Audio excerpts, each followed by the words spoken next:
আসসালামু আলাইকুম। এইটা হচ্ছে মসজিদ আল ওমর, ওমর বিন খাত্তাব, ওমরের মসজিদ।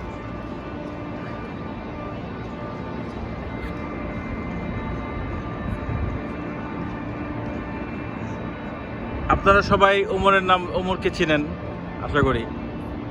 তো এই মসজিদটা ওমর স্পেশালি ওমর এখানে ইবাদত করতেন। আর মূলত পুরো হারাম শরীফ জুড়েই, আশেপাশে এই যে হারাম শরীফ জুড়েই রয়েছে আল্লাহ নবীর প্রিয় সাহাবাদের এক একটা মসজিদ।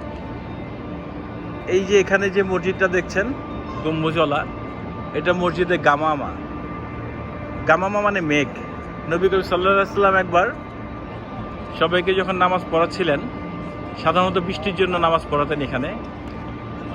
তো সবাইকে যখন নামাজ পড়াচ্ছিলেন তখন আকাশের মেঘ তাদেরকে ছায়া দিয়ে রেখেছিল। এরপর থেকে এই মসজিদের নাম হয় মসজিদে গামামা।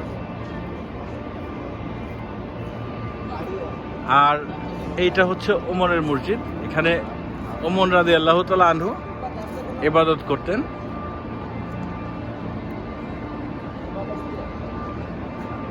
এই পুরনো স্মৃতি বিজড়িত মসজিদটি এখনো সংরক্ষণ করে রাখা হয়েছে দর্শনার্থীদের জন্য।